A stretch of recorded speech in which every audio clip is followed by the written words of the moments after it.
Hello friend, संश्री classes में स्वागत है। एक बार फिर से हम त्रिगोनोमेट्री का वीडियो आप तक लेके आए हैं जो कि बोर्ड में आने की संभावना होती है। इस वीडियो में हम बात करेंगे कि पाई वाला क्वेश्चन को त्रिगोनोमेट्री में हम कैसे बनाते हैं। इस तरह का सवाल जो होता है वो बोर्ड एग्जाम में आने की संभावना होती है। चलिए वीडियो को स्टार्ट करते हैं। सबसे पहले क्वेश्चन दिया हुआ है साइन π/6। इस पूरे को हल कर इसका मान निकालना है, ये किसके बराबर होता है। तो देखिए कैसे बनाएंगे, बहुत इजी है। आपको ऑब्जेक्टिव में इस तरह का सवाल मिलेगा। तो देखिए सबसे पहले यहाँ पे देखिए जो लिखा हुआ है साइन π/6। अब देखिए ये जो मेरा पाई है इसको हम लोग बाबू पाई बोलते हैं। आप लोग यदि मेंसुरेशन चैप्टर पढ़ोगे क्षेत्रमिति में तो पाई का जो मान होता है वो 22/7 होता है, या पाई का जो मान होता है वो 3.14 होता है। लेकिन ये दोनों हम कब यूज करते हैं, जब ये मेंसुरेशन यानी कि वृत्त से संबंधित सवाल बनाइएगा तो उस केस में पाई का मान आपको यूज करना होता है 22/7। जब तक ना बोला जाए कि 3.14 लीजिए तब तक आप क्या करते हैं 22/7 लेकर सवाल बनाते हैं। लेकिन यदि यही पाई आपको त्रिकोणमिति में मिले यानी कि त्रिगोनोमेट्री में मिले तो उस केस में ये जो पाई का मान होता है वो डिग्री में कितना होता है, 180 होता है। अर्थात पाई का 3 वैल्यू निकल गया, पहला 22/7, दूसरा 3.14 और तीसरा क्या हो जाएगा 180। 180 कब यूज करेंगे, जब क्वेश्चन में आपको पूछा जाएगा डिग्री में। यदि डिग्री में पूछा जाएगा पाई का मान कितना होता है तब आप बोलिएगा 180 डिग्री, और नहीं पूछेगा सिर्फ साधारण पूछेगा बाबू पाई का मान कितना तो आप बोलिएगा 22/7 या 3.14। लेकिन डिग्री बोल दे तब कितना यूज करेंगे 180 का।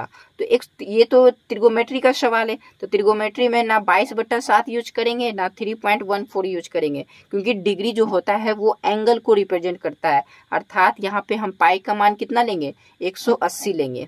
180 क्यों होता है बाबू, क्योंकि यहाँ पे एंगल को रिप्रेजेंट करता है। तो देखिए यहाँ पे हम पाई के जगह पे 180 लिख देंगे, साइन का साइन लिख दीजिएगा, पाई के जगह पे चढ़ा देंगे 180 डिग्री, बट्टा में 6 है तो बट्टा में 6 और ब्रैकेट भी इसको कर लेंगे। क्यों ब्रैकेट में करेंगे, क्योंकि एंगल था बाबू।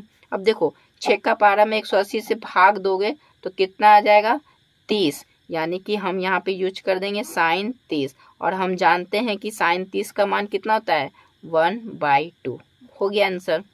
कितना इजी था बुआ। अब देखो सबसे पहले आपके मन में यही सवाल होगा कि पाई को हम 180 क्यों लिखें। तो बाबू पाई का जो मान होता है वो डिग्री में 180 होता है। साधारण के तौर पर 22/7 या 3.14 लेंगे। देखिए हम दूसरा क्वेश्चन है, दूसरा क्वेश्चन को हम बनाते हैं। देखिए दूसरा क्वेश्चन है tan π/4, ये किसके बराबर होगा, हमको इसको सॉल्व करना है। तो देखिए tan π/4 किसके बराबर होता है, बहुत ईजी है बाबू, देख कर बना लोगे। हम आपको अभी छोटा छोटा खिला रहे हैं ताकि आपको कॉन्फिडेंस बढ़े, उसके बाद थोड़ा थोड़ा हम लॉन्ग करेंगे। अब देखिए tan का पहले यहाँ पे लिख दीजिएगा tan, पाई के जगह पे कितना लिख देंगे 180, अब बट्टा में हम यहाँ पे 4 लिख देंगे। अब इसको सॉल्व करो, tan का हम लिख देंगे tan। अब देखो 4 को यदि 180 से भाग दोगे तो कितना आ जाएगा बाबू 45, यानी कि पूरे के जगह पे हम क्या लिख देंगे 45। और हम जानते हैं कि tan 45 का मान कितना होता है, ये 1 होता है। ये फॉर्मूला है बाबू कि tan 45 का मान 1 होता है, साइन 30 का वैल्यू 1/2 होता है। एक क्वेश्चन और देखो, ये भी आपको आता होगा, बहुत ईजी है बाबू। अब देखो अब हम देंगे क्वेश्चन में cos π/3 और कहेंगे इसको सॉल्व करके दिखाओ। देखना वो तुम कैसे दूध भात में बना दोगे। सबसे पहले यहाँ पे लिख देंगे सॉल्यूशन, कॉस का लिख देना कॉस, पाई की जगह पे 180 और बट्टा में नीचे कितना लगा देंगे 3, इसको छोटी ब्रैकेट में कर देना बराबर, कॉस का हम लिख देंगे कॉस। अब देखो 3 को 180 से भाग दोगे तो बाबू कितना आ जाएगा 60 आ जाएगा, यानी कि कॉस 60। और हम जानते हैं कि कॉस 60 का मान कितना होता है 1/2 होता है। कितना जी था बाबू, देखो साइन π/6 को सॉल्व किए तो 1/2 के बराबर हो गया, tan π/4 को सॉल्व किए तो 1 के बराबर हो गया। ठीक उसी प्रकार cos π/3 को सॉल्व किए तो 1/2 के बराबर हो गया। ये दूध भात था। अब इसमें थोड़ा सा हार्ड करते हैं ताकि आपको क्वेश्चन में समझ में आएगा। अब देखो अब क्वेश्चन मान लो दे देगा बाबू, क्वेश्चन थोड़ा सा दे देगा, हाइड कर देगा 2 tan π/3। अब यहाँ पे लगा देगा बाबू। अब कहेगा इसको सॉल्व करके दिखाइए 2 tan पाई बाई 3 को। तो क्या 2 लगा देगा तो डर जाएंगे। देखो इसको और इजी से सॉल्व करेंगे। तो सबसे पहले बाबू मान लो ये 2 मेरा नहीं रहेगा तो tan पाई बाई 3 होगा ना। इसको तो सॉल्व करने के लिए आपको तो आता है, लेकिन यहाँ 2 लगा दिए तो इसको साथ में लेके चलेंगे। देखो 2 का 2 लिख देना पहले, 2 tan पाई के जगह पे क्या यूज कर देंगे 180। अब बट्टा में 3 है तो 3, जैसे पहले आप बनाए थे ना इससे पहले क्वेश्चन एकदम डिट्टो है, बस यहाँ पे 2 लगा दिया तो तुम भी साथ में लेके चलना। अब देखो 2 का 2 लिख देंगे, tan का tan लिख देंगे। अब 3 को बाबू 180 से भाग दे देंगे तो कितना आ जाएगा 60 आ जाएगा ना। तो यहाँ पे लिख देंगे 60। अब देखो इसको सॉल्व करने का सी बारी है। 2 का 2, अब हम जानते हैं कि इन दोनों के बीच में गुना होता है तो गुना लगा देना। और ये देखो तो बाबू tan 60 है ना, और हम जानते हैं कि tan 60 का मान कितना होता है √3 होता है। अब ये दोनों को गुना कर देंगे तो गुना तो होगा नहीं, इसलिए दोनों को क्या करेंगे चिपका देंगे, चिपका के लिख देंगे। इसका आंसर कितना आ गया tan 2/3 का कितना आ गया 2√3। कितना इजी है। एक क्वेश्चन और देखो अगला क्वेश्चन क्या है। मान लो क्वेश्चन दे देगा 5 tan पाई बाई 6 और इसको कहेगा बाबू सॉल्व करके दिखाओ tan 5/6 को। तो देखो पाई बाई 6 को सॉल्व करेंगे। सबसे पहले 5 का 5 लिख देना, 5 लगाने से डरना मत, इसको साथ में लेके चलेंगे। tan का लिख देंगे tan, पाई के जगह पे लिख देंगे 180 अब बट्टा में 6, इसको ब्रैकेट में कर लेना। अब देखो 5 का 5 tan का tan लिख देंगे। अब इसको भाग देंगे, 6 को यदि 180 से भाग दोगे तो कितना आ जाएगा 30, तो यहाँ पर यूज कर देंगे tan 30। अब देखो 5 का 5, अब यहाँ पे खोलेंगे मुंह, इन दोनों के बीच में गुना होता है तो गुना दे देंगे। और tan 30 का मान कितना होता है 1/√3। अब देखो ऊपर से ऊपर गुना करो, यदि 5 को 1 से मल्टीप्लाई करोगे तो 5 आ जाएगा। अब बट्टा √3 है तो नीचे लगा देना √3, यानी कि इसका आंसर कितना गया मेरा 5/√3। कितना ही जी बाबू। एक क्वेश्चन बाबू दिखाते हैं जो कि आप लोगों को थोड़ा सा लगेगा हार्ड, थोड़ा सा। अब देखो ये तो मेरा जितना सारा क्वेश्चन था ये मेरा सिंगल पीस में था ना, ये भी मेरा सिंगल पीस में था।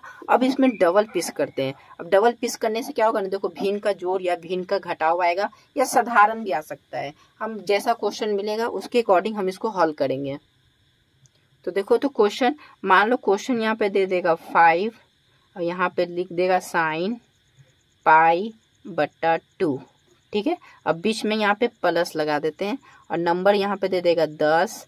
अब यहाँ पर रहेगा cos π/3 और कहेगा ये पूरे पार्ट को हल करके दीजिए आंसर क्या होगा। तो कैसे बनाएंगे, तो सबसे पहले सॉल्यूशन। अब देखो 5 का पहले यहाँ 5 लिख देंगे। 5 लिखने से डरना मत, ये सिर्फ आपको दिखता है, इसको साथ में लेके चलेंगे। साइन का हम यहाँ पे लिख देंगे साइन, पाई खाली आपको जो दिखेगा ना वहां पे यूज कर देना 180 अब बट्टा में 2, इसको छोटी ब्रैकेट में। प्लस का लिख देंगे प्लस, 10 का लिख देंगे 10। अब कॉस का रहेगा कॉस, अब पाई के जगह पे 180 अब बट्टा 3 और इसको हम कर देंगे छोटी ब्रैकेट में। अब देखो 5 का हो जाएगा 5, साइन का उतार देंगे साइन। अब देखो तो ये कटने लगा तो काटो, दुक्का पहाड़ा में 180 आ जाएगा 90 यानी कि 90 बार में, तो यहाँ लिख देंगे 90। आगे बढ़ो, प्लस है तो प्लस, फिर 10 है तो 10, कॉस का उतार देंगे कॉस। अब 3 का पहाड़ा में 180 आता है 60 बार में, यानी कि ये हो जाएगा 60। अब फार्मूला सिर्फ है 5 का 5 उतार देंगे, इन दोनों के बीच में गुना होता है तो गुना दे देना। और हम जानते हैं कि साइन 90 का मान होता है 1, यानी कि साइन 90 जो होता है वो 1 के बराबर होता है। ये फार्मूला है बाबू, फार्मूला आपको नहीं पता है तो उसका मेरा वीडियो बना हुआ है, आप लोग देख लीजिएगा। 10 का 10 उतार देंगे, गुना का गुना दे देंगे और cos 60 का मान कितना होता है 1/2, ठीक है। अब देखो अब इसको सॉल्व करो, 5 × 1 करोगे तो 5 बन जाएगा, प्लस का प्लस, दुक्का से यदि 10 से काट दोगे तो 5 हो जाएगा, तो यहाँ पे उतर जाएगा 5, क्योंकि 5 × 1 करेंगे तो 5। अब दोनों को जोड़ देंगे, 5 + 5 कितना हो जाएगा 10। कितना आंसर इजी था बाबू, ये मेरा हो गया फाइनल आंसर।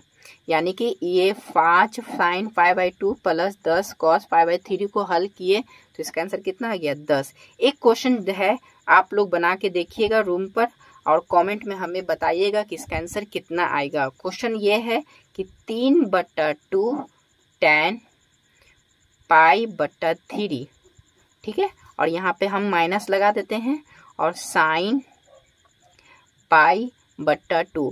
इसको आप लोग बनाइएगा और इसका जवाब हमें कमेंट बॉक्स में दीजिएगा। यदि ये सब जितना हमने इस छोटे छोटे को प्रैक्टिस करवाया है, इस तरह का सवाल यदि आपसे बन जाता है तो समझिए कि आपको बोर्ड एग्जाम में भी बन जाएगा। ऐसा सवाल बाबू बोर्ड एग्जाम में आते रहता है। तो इसका क्वेश्चन का जवाब हमें कमेंट बॉक्स में दीजिएगा कि हाँ विशाल भैया इसका आंसर ये आया है। सही रहा तो हम भी आपको यदि समझा देंगे और गलत रहा तो इसका हम एक स्पेशल फिर से इसी क्वेश्चन को हम लेकर आएंगे और आप तक हम पहुंचाएंगे। वीडियो को अच्छा लगे तो अपने दोस्तों तक पहुंचाइएगा। फिर से मैं अगले वीडियो में ट्रिगोमेट्री का एक अच्छा वीडियो लेके आऊंगा ताकि वो आपको एग्जाम में आने में सुविधा करे। तब तक मिलते हैं नेक्स्ट वीडियो में। जय हिंद।